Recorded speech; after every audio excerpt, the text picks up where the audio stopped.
Hello, everyone. I'm Julia Piper. I'm the host and producer of Political Climate, a podcast presented by the USC Schwarzenegger Institute and a contributing editor at Green Tech Media.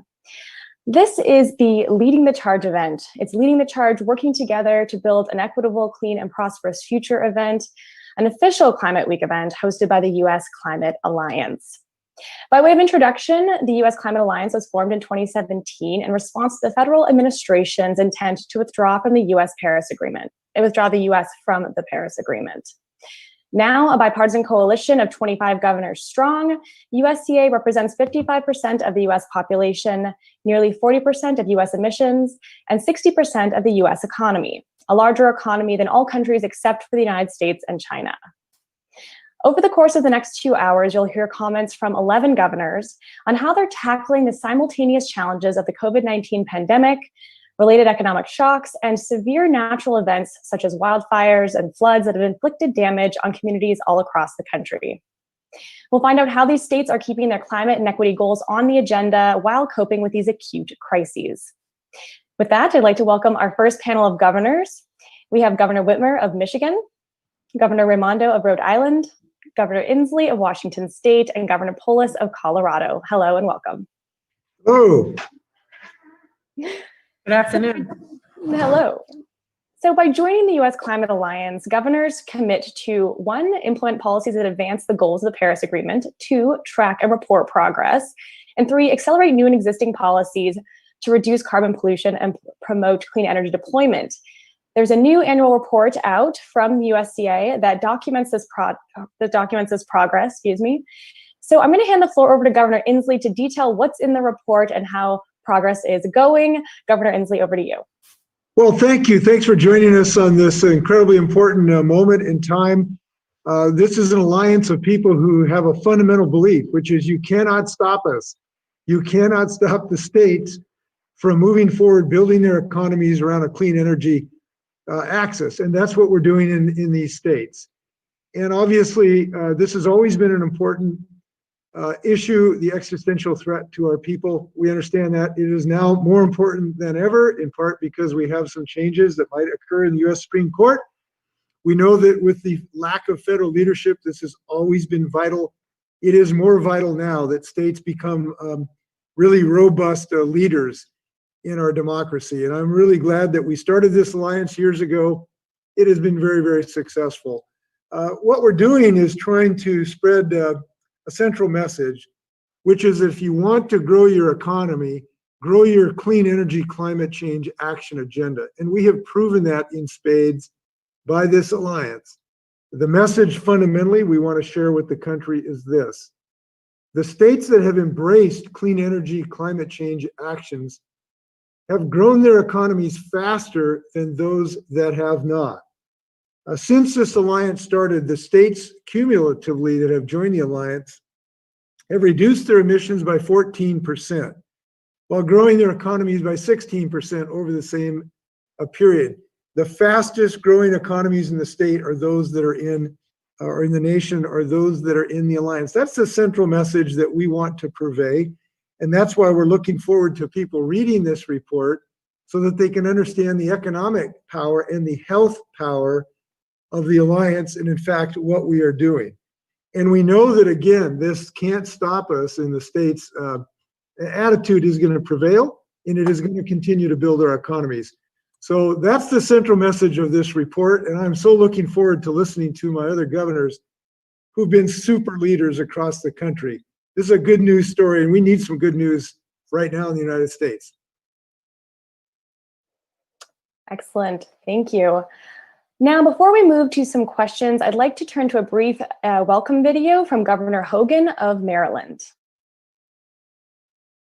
I'm Maryland Governor Larry Hogan, and I'm proud to join my fellow Climate Alliance governors to reaffirm our commitment to bipartisan leadership on climate change. I want to congratulate the U.S. Climate Alliance for truly making a difference by sharing its annual report of impactful actions during this year's Climate Week. In Maryland, we have consistently pushed for meaningful and innovative policies and programs to protect our environment in a manner that also promotes job growth and economic opportunity. We enacted landmark legislation, which cemented our state's position as a national and international leader in combating greenhouse gas emissions. And we were recently recognized by the World Resources Institute as the #1 state in America in reducing emissions while also growing our economy. As our nation faces the environmental challenges of the 21st century, from severe weather to the need for energy independence, we need more leaders on both sides of the aisle who are willing to think outside the box and work together to meet these issues head on. Thank you for your ongoing efforts to safeguard our environment for future generations.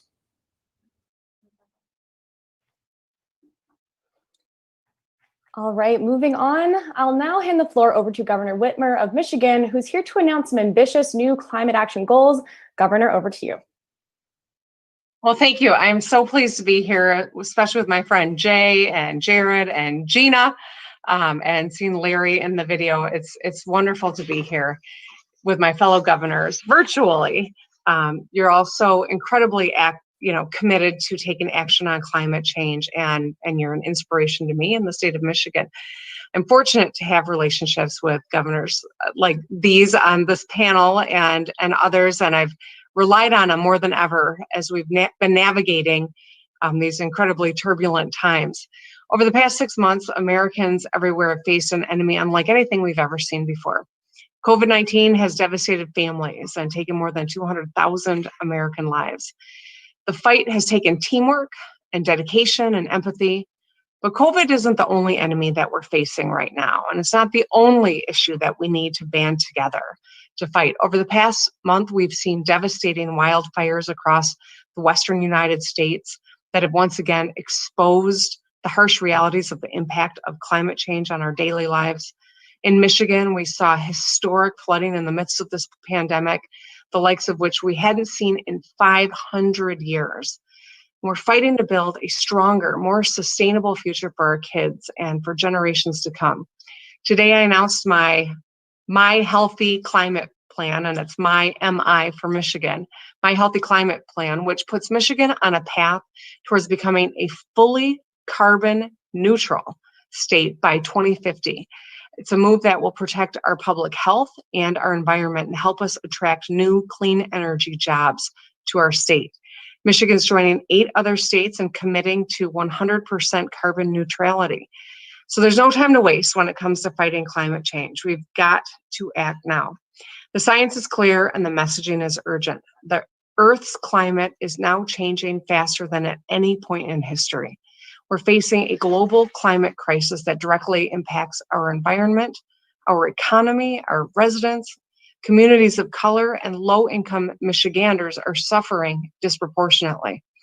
Actions like this are paramount within the next 10 years so that we can reduce the harmful impacts of climate change. To ensure steady progress toward our goal and to prevent irreparable harm to our ecosystem, residents, and businesses in the interim, I also announced today that Michigan will aim to achieve 28% reduction below the 1990 levels greenhouse gas emissions by 2025 as a part of the My Healthy Climate Plan. So when we combat climate change and we improve the health of almost every Michigander, we're going to save millions in healthcare costs as well. So we owe it to our kids, we owe it to our grandchildren to leave them a cleaner, safer, and healthier world. And I'm constantly inspired by the generation of young people that are stepping up to fight for a more sustainable planet. Real change requires leaders across our country working hand in hand with these activists. My team and I have made collaboration an important part of our work toward environmental justice as well. During my first year in office, I spent time carefully planning Michigan's next steps when it comes to battling climate change. We created a department for environment, Great Lakes, and energy, which continues to be laser focused on issues like combating climate change and cleaning up our drinking water. That's my dog, I'm sorry. Last year, we also joined the U.S. Climate Alliance. And last month, I signed an executive order creating the Michigan Council on Future Mobility and Electrification. So we're focused on building a talented workforce. We're focused on building up this important contribution to bringing down our emissions, and we're really excited about it. So the executive orders of today puts us on the path toward a 100% carbon neutral Michigan, and it's really, really critical and a major step forward. I'm excited about the work that we're doing here in Michigan. I know that our partnership is going to be critical to our mutual success. I am grateful for the leadership of my colleagues happening in other states, and we're going to continue to work toward combating climate change and making a difference by working together and setting aggressive standards and making sure that we are empowered to meet those standards. So we will rise to this challenge, and where we can act as a state, I will do so swiftly and surely. As an elected leader during this moment, seeing the impacts daily of climate change front and center, I'm really eager to work with everyone incredibly closely, because I know we all want to build a stronger future together for our kids and the future of our country. So fighting climate change is good for our health, it's good for our environment, and we know it's good for our economy too. We won't wait any longer. We will take action together. So let's roll up our sleeves and get to work. Thank you, Governor. So building on those remarks, let's hear from our other governors on this panel and learn more about how they're crafting an equitable green recovery from the pandemic. First, I'd like to turn to Governor Raimondo of Rhode Island. So Rhode Island has a bold 100% renewable energy goal by 2030. At the same time, the state, like all states, is having to manage through a global pandemic. So how are you balancing the response to COVID with action on climate? Good afternoon, everybody. Congratulations, Gretchen. That's a huge announcement, and well done. We're proud of you, and I think that's fantastic. It's great to see everybody. Good to see you, Jared and Jay. I miss seeing you guys in person, but you're both doing terrific jobs, so it's good to be with everyone. You know, I would say that the approach we are taking to fighting COVID and meeting the crisis is actually quite similar to how we are trying to meet the crisis and the demands of climate change, which is to say, science first. Let's focus on the science and the data and the facts. Those who deny climate change are denying science. Those who try to say it's not a problem now are just incorrect and not reading the facts. By the way, not dissimilar for those that say, don't bother to wear your mask. We have to, as leaders, regardless of our political party, just focus on the science, the facts, and the data and respond accordingly. Secondly, you know, in COVID, all of us, every governor is saying, okay, I'm fighting the fight today, but where are we going long run? And the same is true battling climate change, which is, you know, as Governor Whitmer just said, look at the consequences today. The West is on fire. She's had historic floods. That's today. But where are we going? Same in COVID. We have a crisis today, but how are we going to rebuild? And frankly, the same people who are disproportionately hurt by the public health crisis are the ones most now suffering today from the effects of climate change. The poor, those in inner cities, those who live in communities with no green space, et cetera. So from our end, obviously I have been focused every day, all day on meeting the needs of Rhode Islanders and keeping people safe during COVID-19. But we haven't slowed down. You know, as you say, I set a very aggressive goal. 100% of our electricity production will come from renewables by 2030. That's right around the corner. So in order to do that, we have to be very serious, and we are very serious about energy efficiency. As I go around my house and tell my kids when I shut the lights off, the cleanest energy is the energy you don't use. They're sick of hearing it, but it's true. We are the first state in America that has an offshore wind farm producing 100% clean energy, and we are going to increase that size of that wind farm 10 times in the next few years. We are very serious throughout state government around enabling the workforce to work in the green economy. In fact, just about a month ago, even in the middle of COVID, I launched a new innovative job training initiative called Back to Work. And a huge component of that is partnering with companies in green energy, renewable energy, energy efficiency to train folks to get those jobs. I think Jay made an excellent point. You know, it's an old-fashioned and wrong-headed belief to say you have to choose between are you pro-job or pro-environment. The fact of the matter is we're pro both. We are steaming towards a 100% clean, renewable energy future and creating thousands of jobs in the process. So yes, it is true that my team is consumed by fighting the day-to-day reality of COVID, but we haven't slowed down in achieving our goals. We are training folks in the industry. We are moving ahead with our procurement of offshore wind. And the state itself is leading by example by reducing our carbon footprint. So we are as committed as ever, and frankly, we have no choice. We have no choice. Thank you, Governor. We're all in. I'll move us along only so we can get all of our questions in. We have a jam-packed schedule today. Thank you very much. Picking up on something that Governor Raimondo said is the point about people who are disproportionately affected by both the virus and climate change. I'd like to put this to Governor Polis. There have been a lot of studies coming out on how people's exposure to poor air quality puts them at higher risk of COVID-19 and other respiratory illnesses. I know Colorado's been working on this to tackle air quality issues for quite some time. So how do your climate and clean air policies how do your climate policies also address this air pollution issue at the same time? Yeah, let me talk about two aspects of air pollution.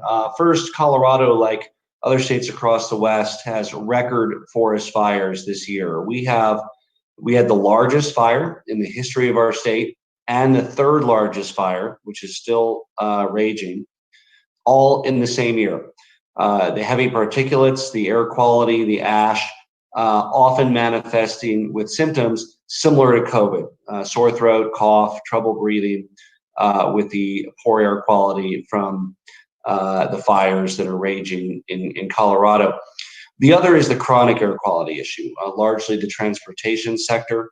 Why a direct connection to health. There's a connection between severity of symptoms with COVID, but there's also a long-term connection to health, cancer rates, asthma rates, even post-pandemic. So we have a similar goal to Rhode Island. 100% renewable energy is where we're headed. We have a plan to get us there by 2040 at 100%. We're going to be over 80% by 2030, along with electrification of sectors like vehicles, where Colorado's led the way, adopted a zero emission standard. We have one of the first executive orders that we did, followed up by legislative action, was around zero emission vehicle transitions, charging infrastructure, incentives to lead the way.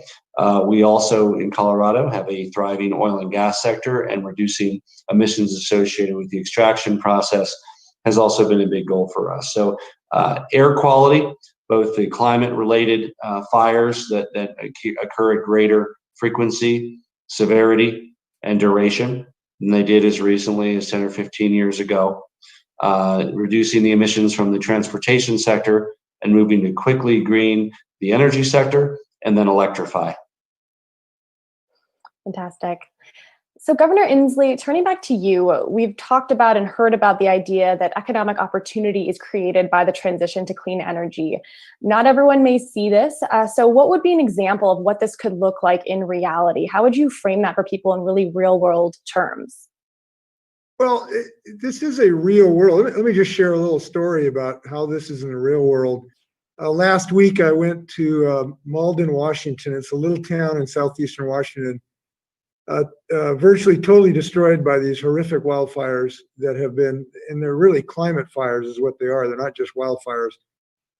And I saw these and met these families that have suffered so much standing in the ashes of their homes. And now we're trying to help those families, of course. And when I was leaving town, I drove down this little valley. It's in this beautiful wheat country. These are mostly grass and sagebrush fires in our state. And I came around the corner, I looked at the corner, on the ridge, right around the corner, was this whole line of wind turbines spinning out 100% clean energy, creating really well-paid jobs. These are some of the best paid jobs maintaining these facilities. These are high-tech people that maintain these wind turbines in an area that has had some economic dislocation. Right around the corner from the devastation of this whole town burned down in part because of climate change, and then come around and see the promise to prevent towns from burning down. If that's not a great example of economic growth, I don't know what is. And the point I want to make about economic growth, it is all across my state in clean energy. It's not just in Seattle.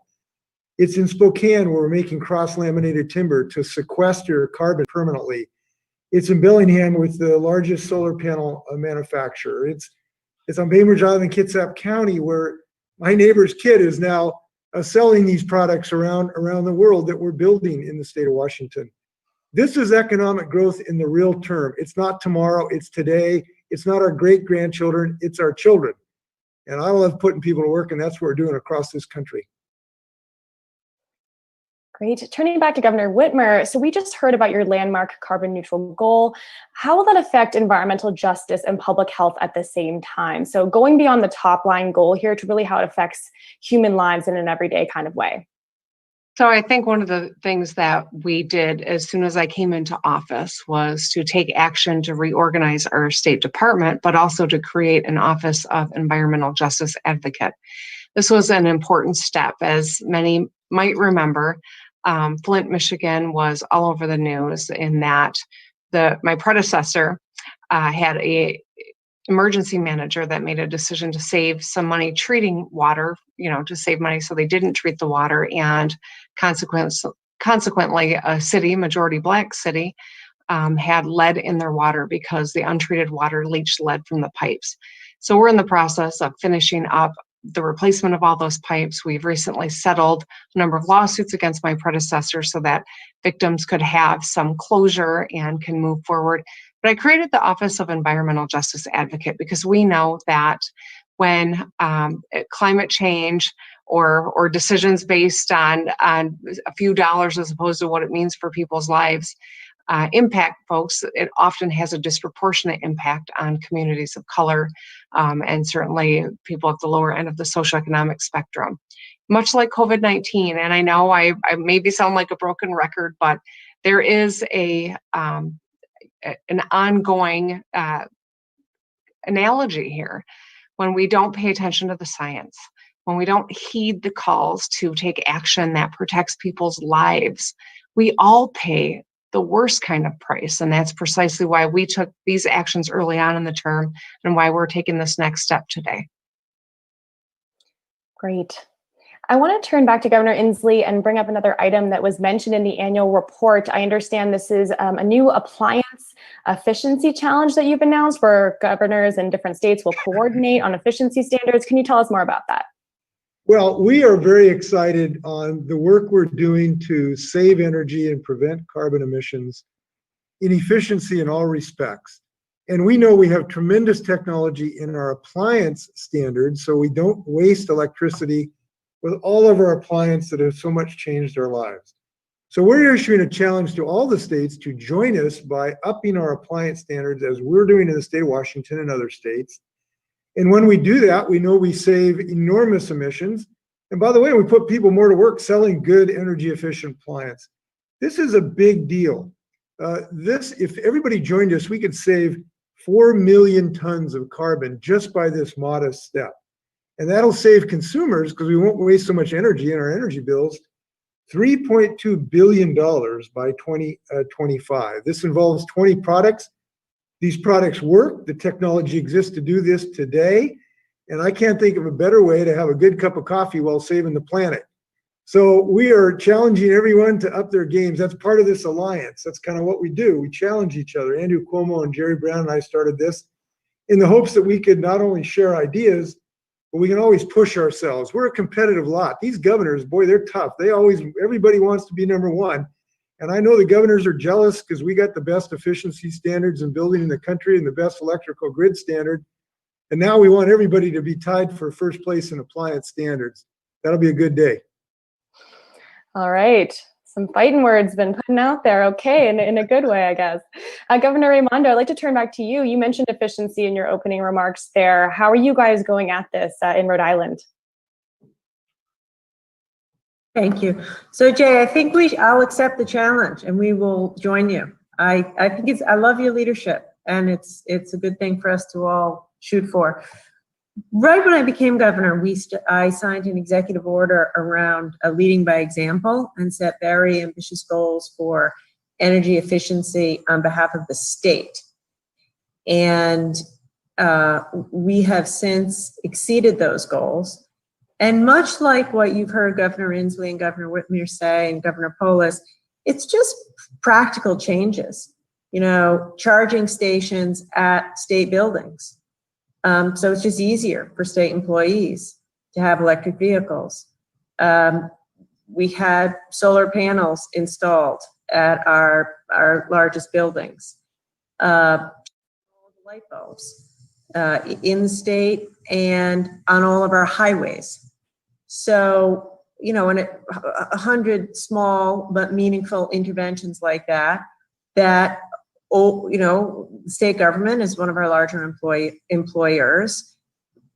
We own a lot of property. And so by doing this, changing out the fleet, like the state fleet for our Department of Transportation, et cetera. Anyway, it adds up, and it has allowed me to lead the state and lead other employers to ask them to follow our lead. And frankly, I think that's the right way to do it. To the extent that it's slightly more expensive in the short term to make some of these interventions, it's the right thing to do. It creates jobs, and in the long run, it actually saves money. So that's one of the initiatives. We've also put out grants. The state has made grants available to our municipalities so they could follow suit to work on energy efficiency in our cities and towns, and really just kind of leading by doing. We should note that the energy efficiency sector is one of the hardest hit by job losses due to COVID-19, often working in homes and buildings and things like that was difficult to do, at least initially in the pandemic. So I know that industry is looking to build back and then get to growth beyond that. I guess a question that popped into mind for me is the affordability question. People's pocketbooks are hurting right now. So how do you ensure that these clean energy policies don't end up putting an additional burden on all Americans, on your constituents economically? Governor Whitmer, do you have a response to that? Yeah, well, I think that we understand when we make these investments, sometimes the conventional wisdom is that it's going to be more costly than continuing to live life the way that we have. And yet we know there's incredible high costs with not making these investments. In Michigan, we have announced a number of investments around the electrification of vehicles. We're really proud of that, and we want to lead in that space. We are the manufacturing center of the world, but in advanced mobility, we have innovative solutions that are sustainable, that reduce our footprint and make us a lot more energy efficient.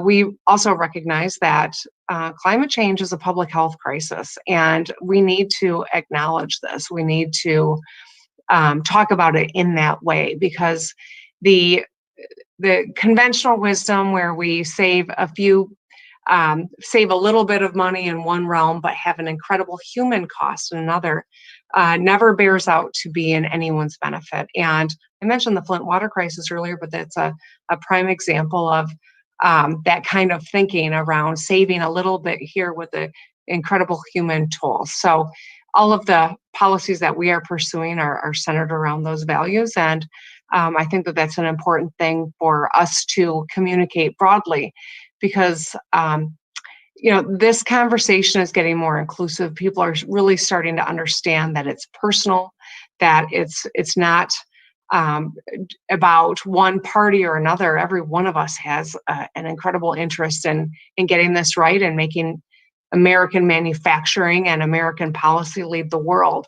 and we're falling behind. And that's why I think that our presidential election is so important too, as we stake out policies and actions that set a standard that we expect to hold others to. That brings up a thought that the financial community really is engaging on this issue more than ever and actually trying to quantify what is the cost of inaction or the transition cost of not having a managed transition to clean energy. So we're interestingly seeing some numbers come out on this from the financial sector, unrelated to policy, sort of a sidebar here. Governor Polis, wanted to turn to you and ask a different kind of question. Part of meeting your state's clean energy targets will involve transitioning traditionally fossil fuel reliant communities, coal communities, to other economic opportunities. It could be in clean energy, but perhaps it's not. How are you thinking about those solutions for those areas of your state? Yeah, and you mentioned the financial pressures. I think ratepayers, consumers are also sick and tired of paying more because of the legacy high-cost coal assets that are on the grid. So, when we're replacing them with wind, with solar, you're talking 2 cents a kilowatt hour, usually half, a third the cost of operating many of these coal plants. So the sooner that we can make this clean energy transition, the sooner there's savings for consumers and for businesses. Big priority for us. Now, that in mind, of course, there's areas of our state that have relied on the jobs associated with the coal plant. And those are scheduled retirements over time. We have some coming offline in 2025, 2028. That gives you time. We established an Office of Just Transition to really work with the communities and the workers. And the answer is different for somebody who's been there 22 years, is 3 years from retirement, and will be able to earn their pension and retire out. It's different for somebody who's just 2 or 3 years in. When they got into it, they knew that it wouldn't be the same kind of 30-year career that it was for their dad. What's hardest are those in the middle. Many of them are my age, in their 40s, perhaps in their 30s, reason that they need to have the opportunity to earn a good living. And it may be renewable energy, advanced manufacturing. We look at porting the skills over that they have from coal. What are the competitive advantages of areas like location on rail, industrial production space? Our Just Transition Task Force has been on the ground, as have I and Craig and Hayden, Colorado, really working hand in hand with the workers and the communities to figure out a bright path forward for communities that have relied on those jobs that unfortunately have forced other Coloradans to pay too high a price for electricity. Thank you. Governor Inslee, turning back to you, I'm curious, you met a lot of Americans, both in your role as governor and during your presidential run. Would you say that people understand the connection between climate, clean energy, and economic opportunity? Did you hear that come up from the public? Just for some context, NPR did a poll recently where climate change ranked high for Democrats as a top concern. The economy ranked high for Republicans. And some people said, why are we even separating out these topics? But it just maybe goes to show a lack of literacy around the connection there. So I'm just curious how you saw that when you're out on the road. Well, it is clear that huge majorities of Americans want more action on this problem. They understand. Look, when you're seeing the entire west coast of the United States burning down, it's very difficult to argue that it's too expensive to prevent that. It's too expensive to allow the 3 states and the western United States to burn down. That's what's too expensive. And fundamentally, Americans do understand that. Majorities in both parties of actual voters understand that. Now, some of the Republican politicians haven't got the message because they're listening to the fossil fuel industry rather than to their constituents. So people do get this. And the reason they get this, I think, is that they are seeing this firsthand. This is not a report by MIT or Harvard. These are jobs in Iowa that I saw of people in the wind turbine industry. I remember meeting this young man who said, I was kind of adrift. I really didn't know what I was going to do with my life. We're all like that at some point in our life. And then I literally saw wind turbine. I said, I want to get involved in that industry. So he went to a community college. I met him where he took his training. Now he's going to have a really, really good paying union job maintaining these wind turbines. It's folks who, I met a guy who was kind of struggling economically. He started a little business installing solar panels. Now he's got a family-run business in Florida installing solar panels, sometimes in some lower income neighborhoods. It's the guy, I met a guy one time, I was looking at some fires in Central Washington, And I saw this pickup coming down the road, and I stopped, said hello to the young man working on it, and we started talking about the wind turbine industry, and climate change came up, and he goes, you know what climate change means to me? And I go, no, what does it mean to you? And he said he slaps the hood of his new shiny, pickup truck. It means a new pickup truck, because that's what I got because of this job. Now that pickup truck's going to be electric, because we're starting to make electric pickup trucks too. So they're seeing jobs all over the country, and I'm glad. A very good chance we might have a president who understands that in the future. But let's not wait. We governors are not waiting for anybody. We're acting. Well, a shameless plug for our political climate podcast, where we're speaking to some people in the clean energy industry in different states across the country to understand what is their experience on the ground right now. So I hope our listeners will check that out. I want to bring in a question from Pete in New York. He gave this, submitted this ahead of time. He asked if you could give each and every one of us, I think referring here to the general public, one action item that we could do to help the clean energy transition, what would it be? So system change we know is incredibly important, but this is a question about what can an individual do specifically to help the clean energy transition. Governor Whitmer, does anything come to mind for you? Well, the most important thing that comes to mind is vote. I think that right now we are less than 6 weeks out from our national election. In my state, voting can start tomorrow. People can go into the clerk's office and vote. If anyone is watching and they want to know what is available to them in their particular state, they can go to iwillvote.com. But I do think that so much of the policy that we're forging ahead, as Jay said, as Governor Inslee said, we governors aren't waiting, we're moving forward. But if we had national leadership that had the same set of values and knew how to get things done on this particular front and was committed to it, we could really make a much bigger difference. So that would be my thing. That's everyone in our country who is 18 and over, who is eligible to vote, needs to vote, and make your plan to vote and try to get that vote cast early if that's available to you in your state. Because the more we can get done early on, the more people we can help make sure that they vote too.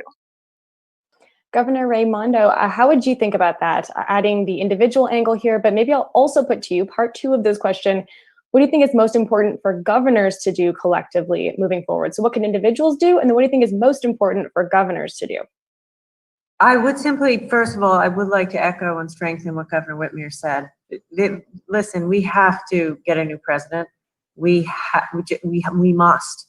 In the time that I've been governor, I was saying before that we have offshore wind farm here in Rhode Island. At the time I was pushing for that and enabling that, this administration was pushing for more offshore drilling for oil. So I would just say, vote, as Gretchen says, up and down the ballot. It's the local races too that matter. I think for governors, I'd say a few things. One, we can't wait for federal action. So although I would like a change in the Senate and in the White House, we can't wait. And what all of us, I think every one of us on this call have done in instances where either the federal government wouldn't take action or our legislatures wouldn't take action. The other thing I think we need to do is come together. Like in my state, I have come together with governors in a bipartisan way with the governors of Massachusetts and Connecticut to do a procurements of wind energy, to work together on setting goals for our region, especially around transportation. I think that is the frontier where we have to really lean into and lead. That has to be done in a regional way, particularly out east where we are small compared to these governors here. You can be from my office here to Massachusetts in 6 or 7 minutes. So the governors of our tri-state area are going to align together around transportation. I want to really lead on the transportation climate initiative. So in any event, there is no one thing. I guess it comes down to action. Don't wait, act. Don't wait for the federal government. Don't wait for your own legislature. Don't just take action because it's that urgent. Governor Polis, do you have a response to that? If you had to whittle it down to a top 1 or 2 items that governors should focus on and any advice to individuals as well? Yeah, for individuals, it's clear, vote. That's it. Climate's on the ballot, action's on the ballot. We either have a partner in the federal government or we have an opponent on the federal government that tries to undermine or litigate against states that are trying to lead. So everybody's got to vote. This is very real in states like Colorado with climate-dependent economies, the tourism industry, the ag industry. Our entire state is in a drought, more frequent droughts, drier weather, worse fire conditions. This is the new normal, but it's going to get worse without the right kind of national coordinated action, obviously in support of what states do, but also we can let a lot of those great ideas of what states are doing go up to the federal side and really have a good partner. When I think of everything that we have accomplished and are accomplishing in Colorado, I like to think about what we could accomplish if we had a good partner in the federal government. Governor Inslee, tough question for you. What if there is no good partner in the federal government, as Governor Polis says? How can states keep moving forward? Is there a limit to what you can do?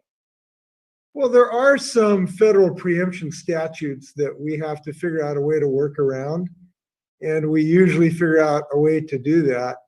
But I will say about 80% probably, if I was going to assess of the menu items that could happen in my state, about 80% of them are available to us without federal blockage.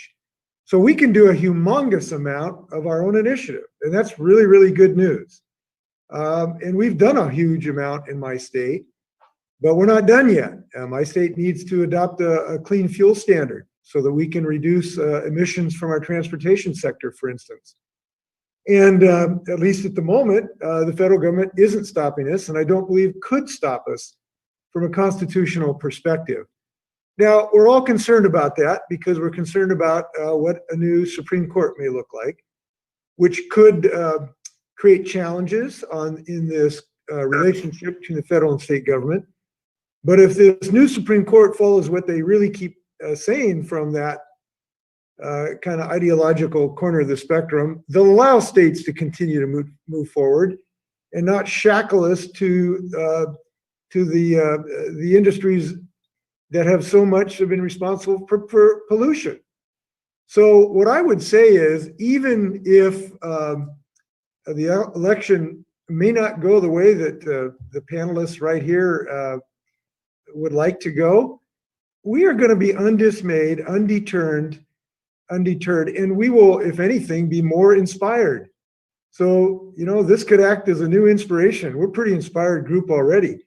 And by the way, the people on this panel have all done great work. My hats are off to them. The creativity that all the governors have shown here is really amazing. So be of good faith and persevere, and good things will come. Great. Well, I think that's where we will leave this session. There's always lots to discuss, but I think we hit on a lot of the highlights there. Thank you to all of our governors who participated. Great. Thank you, Julia. Thank you all. So moving along, I'd like to turn now to an address from Governor Northam, who is unfortunately unable to take part in today's event. Here's a message from the Governor of Virginia. Protecting our environment and natural resources has always been a top priority for me. In fact, it was one of the reasons I first ran for office. As an Eastern Shore native, I grew up fishing and boating on the Chesapeake Bay, and I was alarmed that the species were disappearing. Our administration has taken historic steps to clean the bay, protect fish and wildlife, break our reliance on fossil fuels, fight climate change, advance environmental justice, and much more. The COVID-19 pandemic has highlighted the importance of clean air, clean water, and public lands to our physical and mental well-being. And even in these challenging and uncertain times, our Commonwealth is stepping up to address climate change and proving that a clean environment and a strong economy go hand in hand. Earlier this year, I signed the Virginia Clean Economy Act, one of the most sweeping clean energy laws in the country, and the single most ambitious energy bill that Virginia has enacted. It lays out a path for Virginia's electric grid to be carbon-free by 2045. Virginia has a unique opportunity to fundamentally transform the state's electric grid in a way that powers our COVID-19 economic recovery and drives down harmful carbon pollution. Virginia also recently became the first Southern state to join RGGI, sending a powerful signal that our Commonwealth is committed to securing a clean energy future. In fact, one of the largest wind farms in the country is now under construction 27 miles off the coast of Virginia Beach. This 12-megawatt research and demonstration project came online this year as the nation's first fully permitted offshore wind project in federal waters. And the project puts us on the path to generate 2,600 megawatts of offshore wind energy by 2026, enough to power more than 650,000 homes. We've also enshrined the Virginia Council on Environmental Justice into Virginia law for the first time. In Virginia, we know that clean energy means cleaner air, cleaner water, healthier people, and a strong America. It also means investment and thousands of new jobs. Despite rollbacks on environmental protections at the federal level, Virginia understands the existential threat of climate change, and we are using the best available science and innovative solutions to meet the urgency of the climate crisis and lead the transition to renewable energy in a way that captures the economic, environmental, and health benefits for all Virginians. As we mark Climate Week this year, our country is reeling from the devastating impacts of a global pandemic and national events that have further highlighted generational inequities within our society. We have a lot of work to do, but I am filled with hope, and I look forward to continuing to build on our progress together.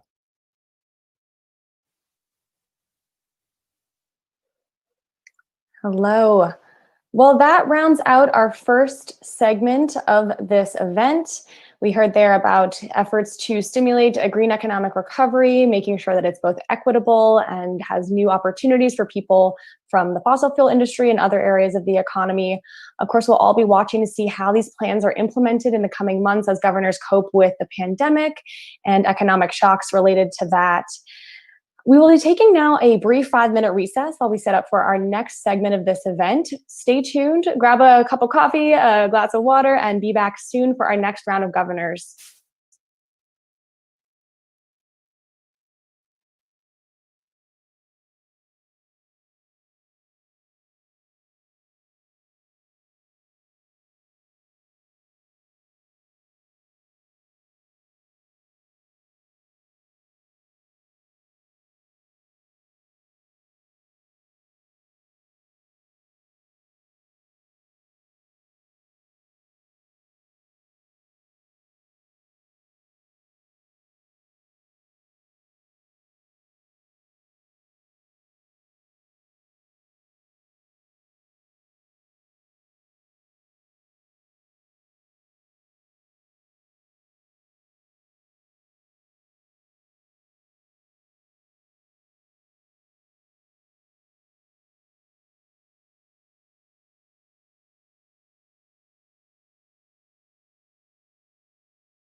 Hello, welcome back.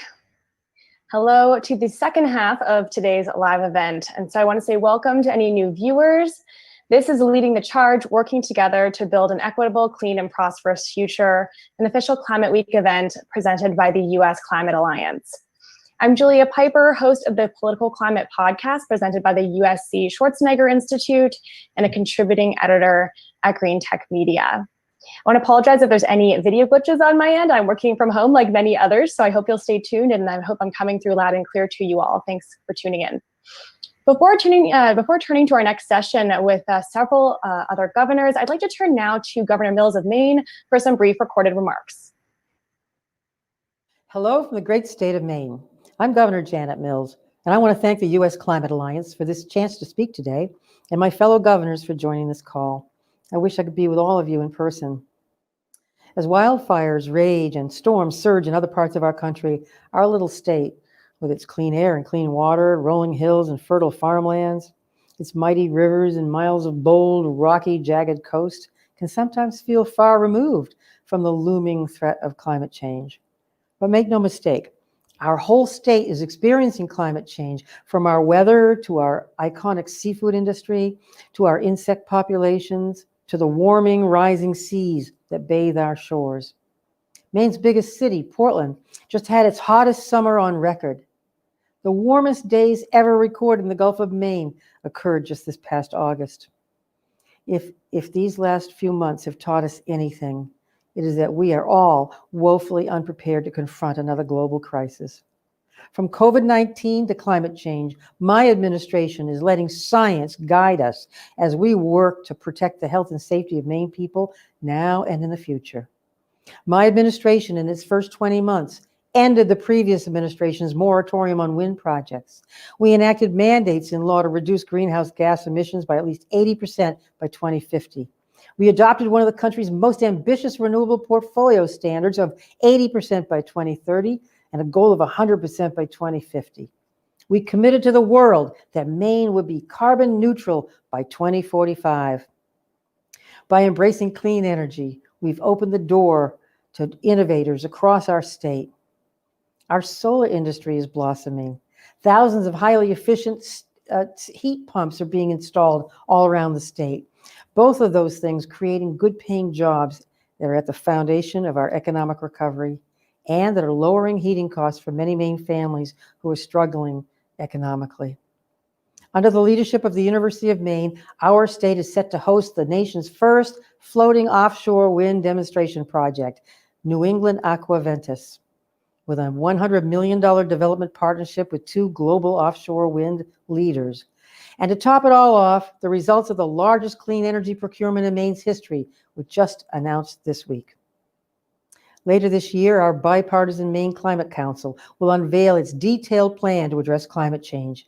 And I'm confident that those recommendations will ensure that we continue making considerable progress in curbing greenhouse gas emissions, in building climate resiliency, and in diversifying our economy. Maine's commitment to the fight against climate change, the development of clean energy, and the pursuit of innovation to broaden and strengthen economic opportunities for all Maine people is unwavering.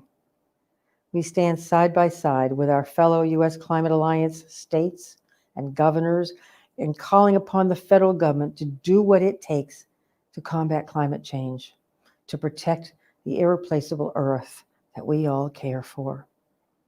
Nothing less than our very future depends on it. Thank you.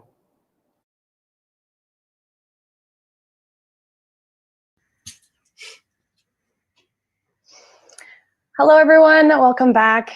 In this segment, we're going to be building on earlier comments from governors in the previous session, talking about accelerating the transition to a green economy. And we're going to add in taking a closer look at the actual effects of climate change that we're experiencing today on top of the economic shocks of the pandemic. Climate science has predicted for years that rising temperatures will lead to more extreme weather events. And we're now witnessing record heat and wildfires in the West and flooding in the East. So in this session, we'll learn about how climate change is being felt today in several states and how governors are responding. I'd like to introduce our next group of speakers. We have Governor Newsom of California, where I'm also based today. Hello. Great to be with you. Governor Lujan Grisham of New Mexico, Governor Sisolak of Nevada, Governor Lamont of Connecticut. Hello to you all. So, Governor Newsom, I'd like to go to you first. In light of heat waves and severe wildfires here in California, you called for fast tracking the state's transition to a low carbon economy. I understand you just made an announcement that's relevant to that earlier today. Please explain. Yeah, look, we've had 1,100 wildfires in the last 6 weeks in the state of California, the hottest August in recorded history, arguably the hottest recorded temperature in the world in Death Valley, California, 130 degrees. A number of weeks back. We're experiencing record number of acres burned, 3.7 million acres so far this year, burnt forest land in the state of California. We just came out of a 5-year historic drought. The smash math realities of climate change are here. And just as you say, much sooner than many had predicted. And as a consequence, we're dusting off all of our audacious goals. And California has long prided itself on setting the standard in terms of audacious goals. But I am recognizing at the same time, people are getting a little goal fatigued. And so in an effort to move beyond the goals to the application, the implementation, we're really focusing on how to achieve our low carbon green growth goals and do so in a much more efficient and expedited manner. And today we announced an effort that will be codified very shortly by the California Resources Board to eliminate the sale of gas-powered vehicles in the state of California by 2035. Consequence for us, 50+%, 52% of our greenhouse gas emissions are in the transportation sector. We're not going to get serious about reducing greenhouse gas emissions and NOx emissions unless we're serious about radically shifting our approach on transportation. And we just felt that we needed to do this, pull the Band-Aid off, skate to where the puck is going. 15 other countries have established a framework of goals, but when our California Resources Board codifies this, we think it will accelerate that trend. And I should just say in the 10 seconds remaining, I was very proud that Bill Ford, some of the largest automobile manufacturers in the country and the world for that matter, 6 of them, broadly are supporting California's efforts in this space. And that says everything you need to know about the direction and the trends that are already underway. Wow, that is a major goal. I'm curious, do you think the technology will be ready? Do you think the consumer appetite will be there? Are you confident that this goal can be reached? You're already seeing we're just a few years away from price parity on zero emission vehicles. California already has roughly half of the nation's zero emission vehicle sales. We're already moving in this direction around the world, from China, India, Israel, Germany. You see places like Ireland already are committing to similar goals. And for American domestic manufacturers, if they want to compete globally, they're going to have to sell products that people want. And people want this technology. They want to see this technology accelerated. They want more choice. And they ultimately want to reduce the costs of ownership, maintenance, and operation. We think this is an economic opportunity, the likes of which California rarely has had. 34 manufacturers already in this state, $500 billion in market cap already in the States, our second largest export electric vehicles. We want to capture this. We want to dominate in this space. We, again, think this is fundamental to our economic future.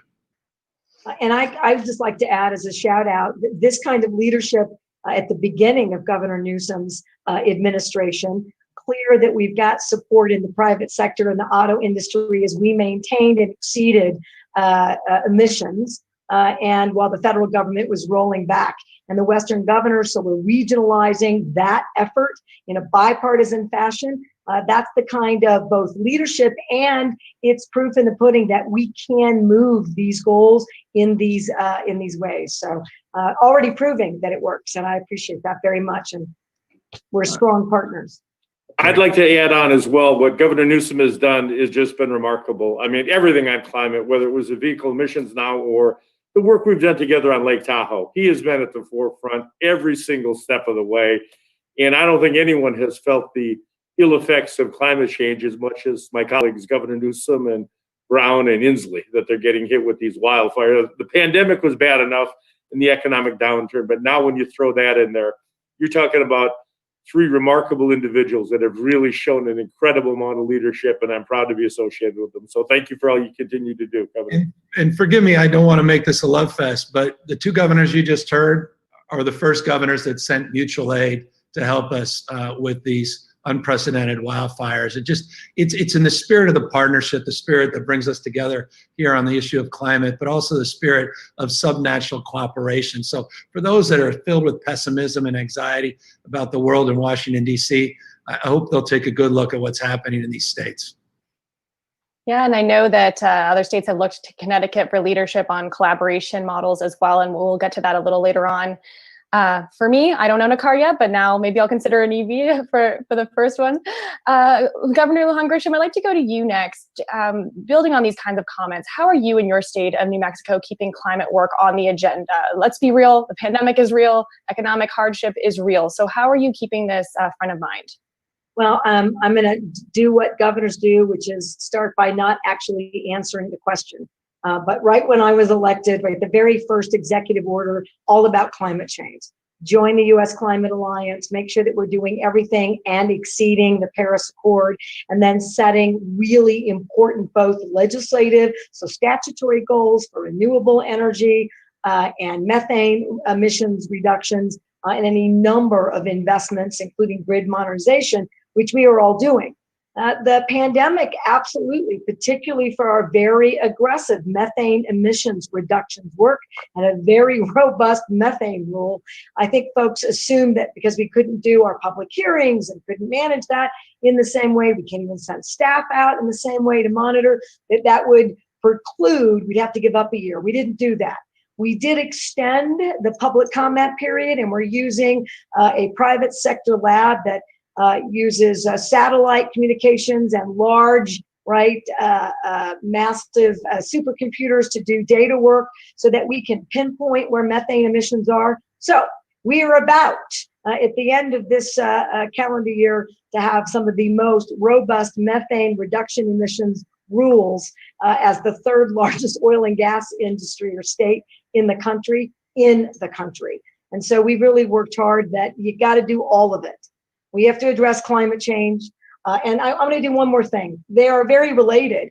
Communities of color suffer from environmental injustice, and in the same ways that they don't have the same public health access. So they're sicker, more at risk, and we've had to wrap our arms around all of it. We see this as parallel, productive public health work.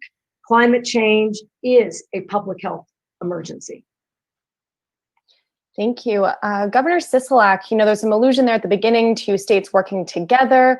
Can you put a finer point on this? No state's going through climate change alone. How is Nevada contributing to collaboration and coordination on climate solutions? Well, I appreciate the opportunity to answer the question. Nevada, we're setting a lot of records these days, and unfortunately, not a lot of them or all of them are the good kind. We're facing some issues.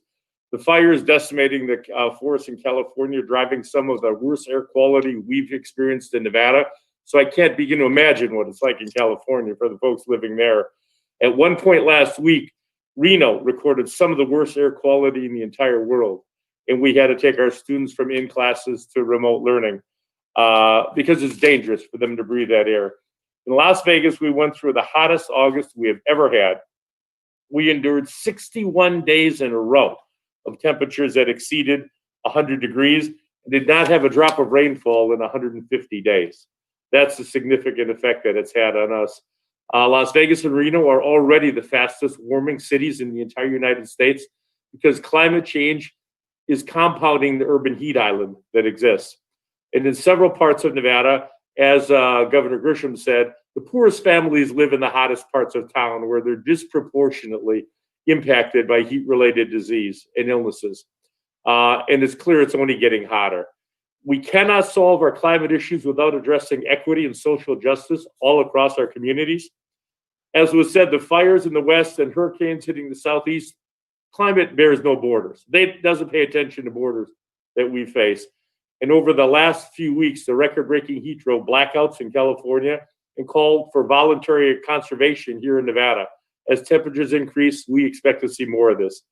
But by working together in the West, we can build a cleaner and more resilient grid that will stand up to climate change. We're leading the pack in the development of solar energy paired with battery storage. We're proud of that. And they have 4,000 megawatt hours of storage either in construction or planning that will help the grid stability. So our goal is zero net emissions by 2050. And with my executive order on climate change, we're exploring policies that'll get us there. So thank you. Great. Governor Lamont, I'd like to bring you in. I know other states are looking to Connecticut for leadership on how to collaborate on cleaning up the electricity sector specifically. What are some lessons learned from Connecticut that you can share with us? Well, let me first say to my fellow governors, first of all, Governor Newsom, we played a small part. We sent our Sikorsky Firehawk helicopters out and can drain a swimming pool in a minute, but we got a lot of work to do there, and you're an early canary in the coal mine in terms of what we ought to be thinking about. And Governor Grisham, what you said about environmental justice, we got hit by COVID hard. We were part of the New York metro area, and those folks closest to our metro centers, closest to I-95, that had the asthma conditions brought on by air, that was severely compounded by COVID. And Governor, just like what you say about regional, I mean, you guys are big states. Little Connecticut, we got Rhode Island and Massachusetts. We're all packed in pretty tight here. So we have to work together very collaboratively. So when it comes to the grid, we're all one grid here in the greater Northeast. We all went out together for wind power and put that bid together. California, you're a pretty big market. You could do this yourself. But we did this with other states, and that given volume and given duration, we were able to get some of the best prices that otherwise wouldn't be able to do. We've got a hydro coming down from Canada and Maine.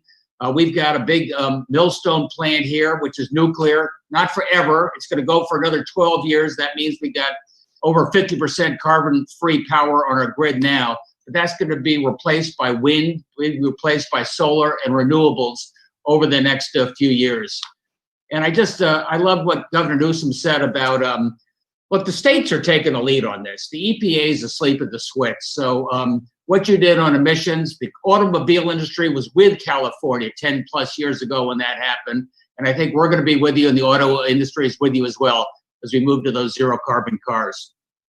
Great. No, I appreciate it. Thank you. By the way, thank you, Governor, and thank you, our National Guardsmen and women. Thank you as well for those helicopters. Those are extraordinary. We can get off topic here, but that's an extraordinary thing to watch those things, and as they pull that water out of those swimming pools.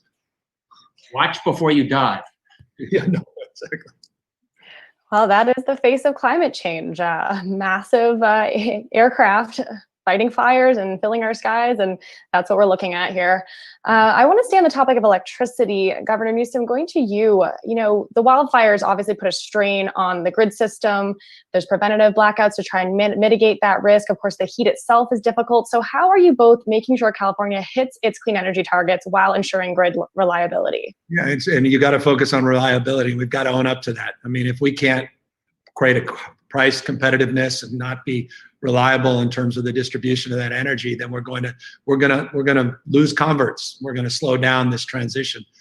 California, not dissimilar, and I appreciate Governor Lamont's comments about 50+% of their electricity being sourced from non-carbon sources. California, similarly, from non-carbon sources. Of course, we don't include hydro in our nuclear plant in our renewable portfolio standard. So when it's netted out, we're already have exceeded our 2020 goal. We did that 2 years early at 34%. We're making progress, and you've seen the cost in the last decade, just since 2010, of wind dropping in half in terms of cost, solar dropping 85% since 2010. The opportunity to bring more and more solar, more and more wind to our grid presents itself. But what Governor Sisolak said is foundational, is that's race to battery storage. And for California to reliably provide that to our grid, we're going to have to do more in the storage space. And so we need to double down on that effort. We need to accelerate technology investments in R&D in that space. And that's foundational to the work that we're currently doing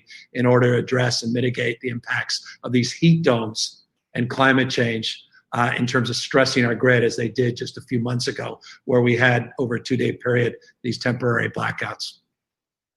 Governor Sisolak, do you have any additional thoughts on that? What is the outlook for battery storage? Do you think, obviously, you're home to a major manufacturing plant. Any other thoughts on reliability and energy storage? Well, we are home to the Panasonic plant up north and the Tesla plant, the Gigafactory, which has been significant. We have now opened up some more lithium mines, and lithium is a mineral that we need for battery storage. It's now one of our largest exports coming out of Nevada. But this is something that we all have to work on, is having the battery storage available so that when we get hit with these situations, we can come back from them. We have an all-electric highway going from southern Nevada to northern Nevada, which has really helped folks with the electric vehicles and the recharging of the batteries. So we think in that area the future is bright, but we all need to work together to expand battery technology. And it's not just production, it's also the education and getting these young kids out of college and university that can help us get there. I mean, the bright minds of the future, and I think we're looking pretty good there. Governor Lamont, how are you thinking about opportunities to create homegrown clean energy industries and going beyond what's there today, creating manufacturing hubs? We hear about the concept of a green stimulus, for instance, and made in America. What does that really look like, and how would that happen? Because it is happening to some degree, but perhaps not as much as in other countries. So how do you view that? Yeah, first of all, Governor Sisolak, it's going to be interesting. Elon Musk and Bill Gates. It's like a race to the moon, and that's a good thing for this country in terms of getting that type of brain power. Look, we're a relatively small state, but our grid is antique. I come out of the telecommunications world. It's just extraordinary. We have an outage. It can go far and wide. We lost 50% of our power, and you have to bring trucks out to see whether the line is on or off. We need an absolute modernization of the grid. Just get halfway where we are in the rest of the telecommunications, where you can see every single device, whether it's on or off in the home. And that would also mean that every single manufacturing in homes with solar could be their own generating sites. And what they aren't able to use, they can put back on the grid. We come up with a regulatory structure that makes that work. You know, again, we're a relatively small state. We're dense, we're compact. I don't have 150 acres to put solar panels on. So we have to be very economical and entrepreneurial about where we're able to generate the power. That's why wind was so important for us, because I could get that 20 miles offshore where the land is free, so to speak, and the neighbors don't complain too much. And that's how a small state like us are able to slowly get control of our own supply chain when it comes to power. All the acreage is in New Mexico and I guess Nevada, but you got some strong partners out here in the Southwest. Well, it's interesting. Governor Lamont might be small in size, the state, but we got big leadership there. So we're proud to have him here and proud to be on board with him. So thank you, Governor. Sure. I don't know if there's enough competition happening here. A little too kumbaya. I don't know. Governor Lamont Grisham, going back to you, as part of New Mexico's energy transition, the state created a plan to retire some coal plants early, and you allocated millions of dollars to support those communities as part of that transition. Can you talk a little bit more about what happened since that legislation passed last year that you signed into law? Where does closing those plants stand now, and what does it mean for those communities? Well, I'd love to tell you that the plant is closed. So that antiquated generating station in our Four Corners area is about a year out. That's about how long, given the court actions, which we've all won, but making sure that selling the bonds to retire it effectively. But the strategy that we have undertaken here that's a bit different is that we have both an equity investment in the workers. So 20 million goes to every worker, and it's not just about making sure that earn while you learn, so a retraining program. It is literally money in your pocket so that we're paying mortgages and keeping your kids in school and putting food on the table so that we let go of some of those financial security issues, which are real. And it really does delay your next set of investments. An additional 20 million goes to the county and the city to share in green energy in particular, but not solely, investments in a new and different economy, including an outdoor economy. We think this kind of investment strategy, along with your very strict, very lofty, appropriate goals to address climate change, can create unity, particularly in rural communities that are more affected by these job losses, and lessons learned from what we did in the coal industry. There's a sense that governors and political leaders and policymakers just sort of walked away. We're clear that we have to have a different strategy in place, and it means that we can meet our goals, move faster, and protect New Mexico working families all at the same time, and really create that kind of advocacy conversion so that we are tackling climate change because it's here right now. And we need everybody on the same page. And I feel really good about these equity investments. Hello. I'm joining you now from my phone because, well, working from home has its challenges. I think you can all hear me still. Is that correct? Can? Yep. Excellent. Thumbs up. Okay. This is a test of my millennial technology skills here as my computer reboots. I wanted to actually go back to Governor Newsom. I know there's another element of your announcement today had to do with fracking. Can you tell us more about that? Yeah, let me, and if I may, and I'll talk about what we're doing in terms of managing decline in terms of production. But one of the things on the jobs, just want to make it abundantly clear, it's interesting, as one of a major oil producing state, the state of California, we already have 5 times more jobs in the green sector than we do the fossil fuel sector. Fossil fuel jobs are now the alternative fuel jobs. I mean, this debate is over from our perspective, not even interesting. We are accelerating in this space, more opportunities, more jobs, higher wages, and real focus again, and the spirit that I think all the governors have advanced of equity. As it relates to managing decline, we've got to address the issue of demand. California since 1985 has declined its production by 60%, but only seen a modest decrease in demand, 4.4%. 60% decline in production, but only a 4.4% decline in demand. And that means we are making up for the lack of domestic production from Saudi Arabia, Ecuador, and Colombia. And that's hardly an environmental solution when you look globally.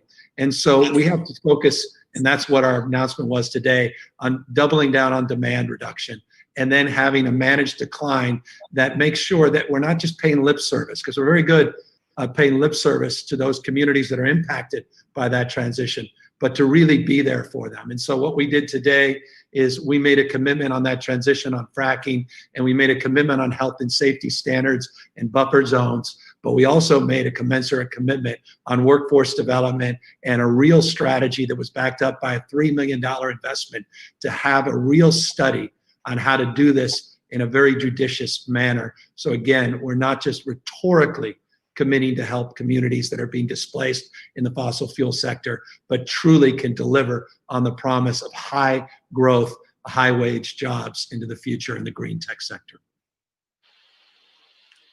Something we haven't addressed yet in this panel is equity, or at least not in detail, and making sure that the clean energy economy works for everyone. Of course, pocketbooks are also hurting right now. So maybe Governor Lamont, how are you making sure that any of your clean energy initiatives work for everyone in your state?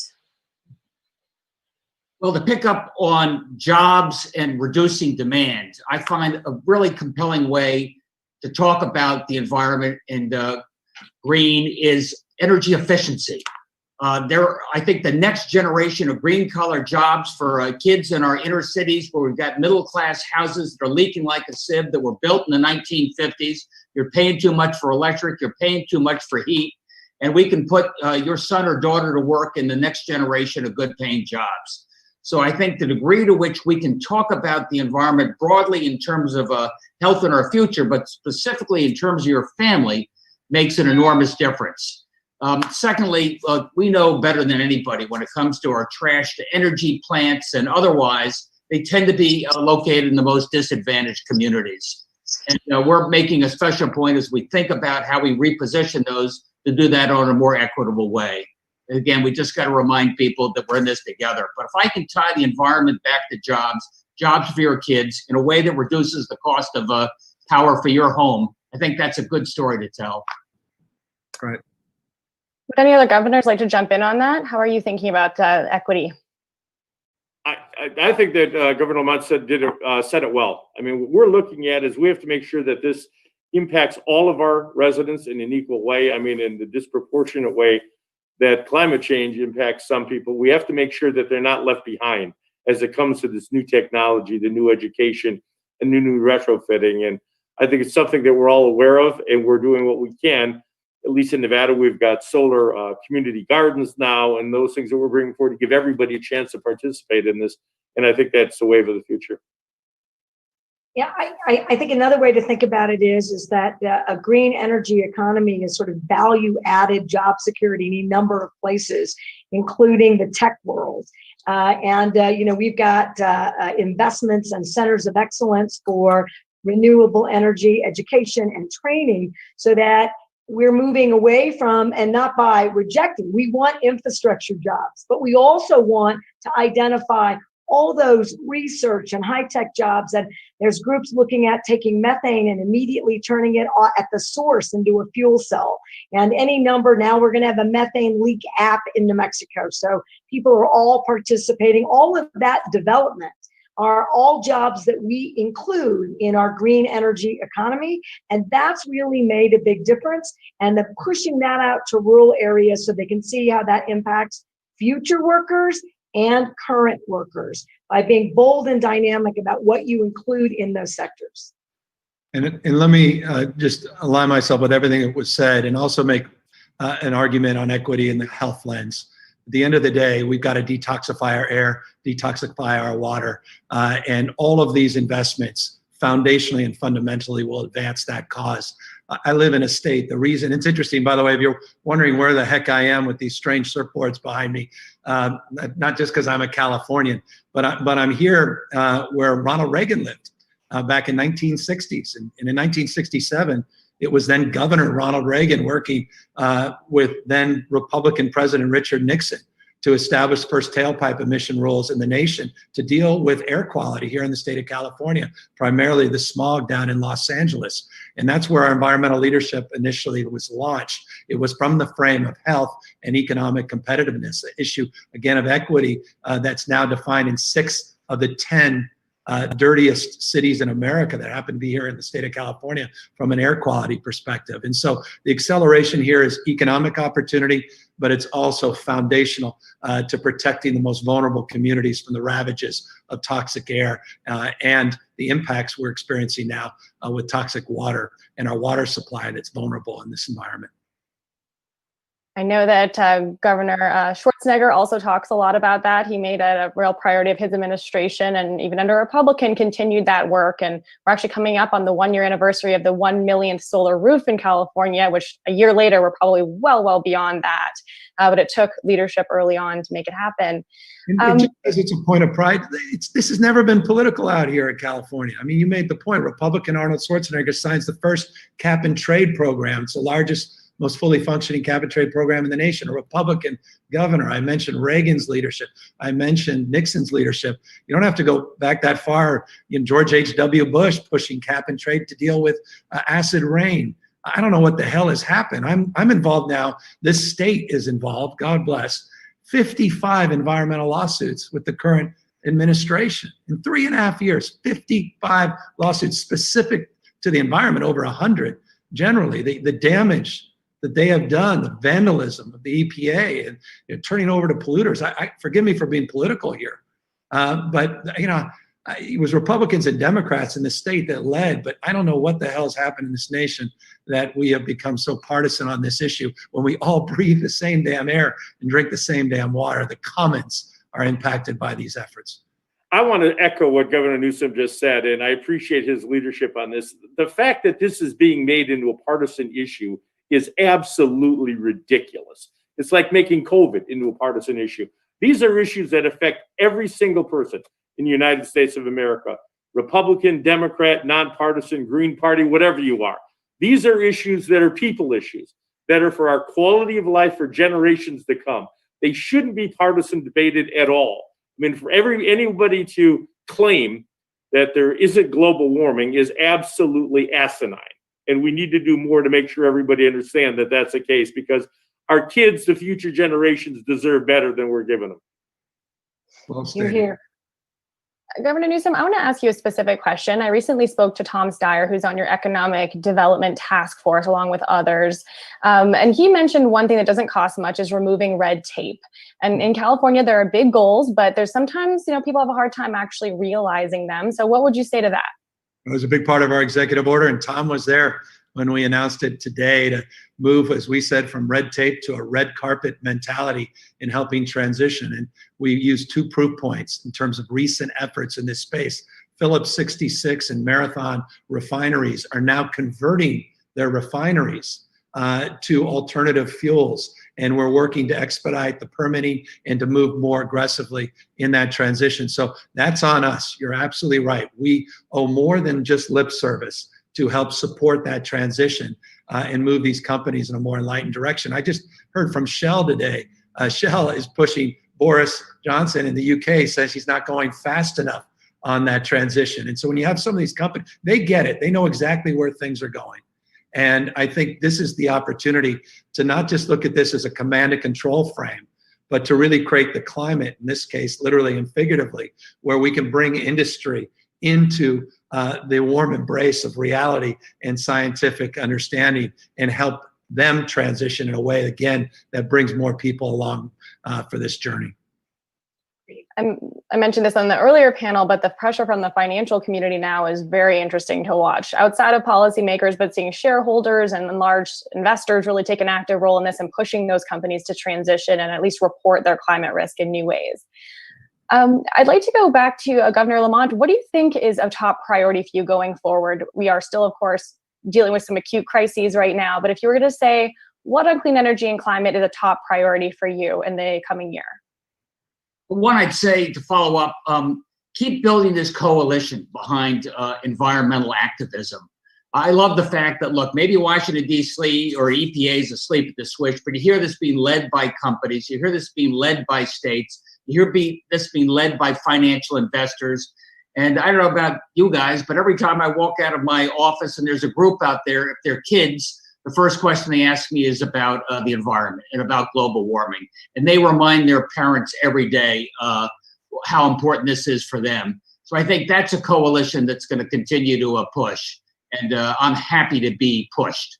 More broadly, again, when you're in a close, congested area like we are right here, we're going to be working together as one, as a region. We had to do that when it came to COVID. We've had to do that when it comes to transportation. And nothing is more important than doing that as the environment. So we're going to work as one when it comes to transportation climate initiative, working with California, following on their lead, reducing those emissions or raising the emission standards anyway going forward, continuing to use our purchasing power as a group for when, especially in wind, which is so convenient here, working on hydro going forward. And look, there's not a Connecticut electric grid, there's a Northeast electric grid. And together, that's something else we're going to work on to get that upgraded into the 21st century. And if I could just add to what's been said previously, I think it is the young generation that is going to lead us through this. I mean, there's so much more in tune with what's going on. They accept it, and they can be our strongest advocates, our strongest allies in terms of education. Because my generation, we dropped the ball, clearly, to get us in this position. And we need to pick it up and start running with it, because this is something that future generations deserve better, whether it's hydropower, wind power, solar power, geothermal, whatever you want to talk about. There's so many opportunities that are available for clean energy. And what Governor Newsom has done as it relates to vehicles is pretty darn impressive as far as I'm concerned. And I think that we need a national policy in place. The problem is from this administration, we're not getting it. And we need governors to continue to take their reins and to take the lead and be leaders on this issue. And I'm proud to be part of that. And I couldn't be on with 3 better people than we're facing right now. So thank you. Just one or two more questions here as we round out. I'd like to go back to Governor Lou Grisham. We are already experiencing climate change now, as we've discussed. We've talked about mitigation efforts and the transition, but what about the resilience side? What can you do to make sure that your state is, able to weather through these crises? And I'll add the element, not just what you can do within your state, but what could you do with the federal government, regardless of what happens with the election? Because it will certainly take coordination on that front as we deal with more frequent and severe storms and heat waves, et cetera. So how are you tackling the resilience part, and how could you work with the federal government on that? Well, let's do the federal government first. I mean, we've all been leaning in that if you don't have a federal strategy, while states and we all are incredible leaders, it is really minimized, right? If we're going to create the kind of grid modernization and resiliency there. We're going to have the right purchasing. It's why all of us in most of our climate change legislation set standards for electric utilities to be carbon neutral by 2050, because we don't have a national standard. It's really tough for a state by itself, particularly a small state like New Mexico, to do that. Now we're already beating it. It's going to be 2045. Major partners will be able to do it by 2040. We have one presidential candidate that's saying 2035, and that shows you what could happen. We could all really leapfrog that effort if there is a national strategy that is clear about reinvesting and supporting, right, all of the state's effort, and then bolstering states that have not yet taken a step forward. So if that doesn't occur, it's going to make these regional partnerships and these discussions and the alliance even more critical. But frankly, it's criminal that we do not have a federal strategy on an issue that takes lives, takes properties, and is going to create, we know, the continuation of an existential crisis. That is fact. So I don't know that I need to do any more there, but for us, in terms of resiliency, it's absolutely, look, I have to have, right, the transmission lines completed. Federal government keeps stalling, so that's an issue. So we're just going to plow ahead. Transmission, grid modernization, making sure that broadband, all of the necessary infrastructure components, that if we don't do that, we're one of the lead wind investment states now in the country, not just per capita. Wind is happening in New Mexico, one of the sunniest states, one of the windiest states, got a lot of land, do not have a lot of water. We've got to get out of, we're doing all produce water and oil and gas. We're really clear. We're going to set up a future for the state, given that we're hotter and drier, and we're going to create all of those systems at once so that we can do it. But wouldn't it be wonderful to have a science-based federal government that was clear about a climate change initiative and strategy? And let's say I'd like them to beat California's leadership, because that will actually create the kind of sea change that we need. Julia, you tried to get competition going here, and now she's Yes. taking on Gavin. So that's good. I like it. She's got a strong back. Governor Newsom, we'll be mean to you on the next subject, whatever that is. You're in the back. Right. Yeah, there's no sports, so not as many sports as usual. So we need to have some climate competition here to get people excited about something, Governor Newsom, I want to end by putting that same question to you. How are you dealing with the resilience in the state? This is now not just something in the future, but now. And then what are you going to do in coordinating or opposing the federal government, regardless of what the outcome is in November? Well, look, nothing scares me more. I know, and you could come from many different angles on the Supreme Court conversation, but I'll tell you, deeply anxious about what a 6-3 ideological majority on the court may mean to this conversation. And so, as it relates to the issue, I think we just have to broaden the coalition. I think our coalition, represented here by you and others, represents over half the population in the United States of America, and it's a bipartisan coalition.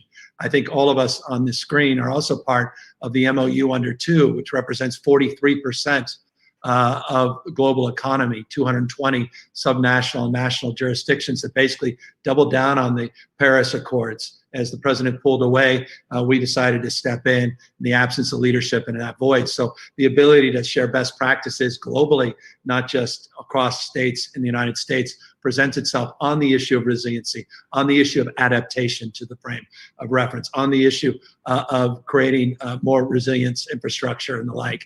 And so I think that's a big part of our efforts is, well, look, none of us are going to roll over. We're not victims of fate. We have agency. We can shape the future. It's our decisions, not conditions, that will determine the fate and future for those kids and grandkids. And so I'm resolved. I think all of us on the screen are resolved. And I'll just close on this.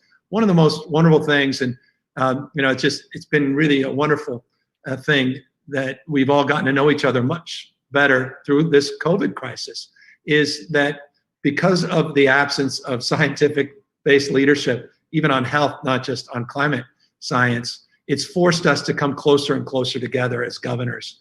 and our chiefs of staffs getting to know each other, our offices of emergency services getting to know each other, and of course, all of us getting to know each other on an individual basis. I think that's cause of celebration and cause of optimism on this subject as well, going forward, no matter what happens in November. I'm going to end with, I know, look to the future, but I do want to ask you, Governor Newsom, what happens if the court, as you alluded to just there, is dominated by a Republican or right-leaning justices? Could that stymie the efforts that you have to, move to electric vehicles, stymie, your current goal you announced today? Because ultimately that may end up in the courts. So how are you thinking about that? Yeah, I mean, I referenced the California Air Resource Board, again, conceived by Ronald Reagan himself, and the work that we did with these waivers to address our air quality issues in the state. They're all at peril. They're being litigated, and they'll be adjudicated ultimately in the Supreme Court. So yes, I'm very fearful of that. And that's why it's so important and so wonderful to see everybody on the screen that's joined those efforts, amicus briefs. We're all in this together. And I think showing a bipartisan resolve to push back against these efforts to weaken states' rights, to weaken the Federalist frame that, of course, is a big part of the founding of this nation, is so critical in this effort. And so, look, we'll continue to punch above our weight, we'll continue to go together. And if we go together, we'll go a lot farther as states. And I think ultimately that's our best defense against an ideological bent that is obvious and disconcerting to at least many of us that share a point of view on the environment that's self-evident. That is, climate change is real. We're done with debating it. We recognize the evidence, and if there's nothing else, we recognize with our own eyes the reality of the world we're living in. I think that Governor Newsom said that well, and I encourage everybody that's voting, and I obviously encourage everybody to get out and vote. I don't care if you're voting for a county official, a state official, a federal official, the president of the United States. Ask them where they stand on this issue. This issue is that important that it should be part of the debate that we're having right now, and we're not having enough discussion as it relates to where people stand, because ultimately that's going to determine the policies that we have moving forward. And I encourage everybody out there to get out and vote, but vote educated. Find out where these candidates stand on the climate. We'll all be better off for it. Well stated. And maybe one last thing on that. Our work through the Alliance and together as governors, the private sector movement here is critical, without which we can't meet our goals in our states. We certainly can't do that as a region, but given that, we won't know. We won't know until we know what happens to the court, what these outcomes are, what a decision might be. That means that we have to have stakeholders that within their ability to use the private sector and market forces to continue to combat climate change and to give consumers the opportunity to do their part. This is as critical as ever. And I think the work that we've all done to manage that, support that, and engage is another resiliency factor in spite of the political forces as they reveal themselves in the next coming weeks. By the way, Governor, thank you for saying that. It bears just point of consideration and pause.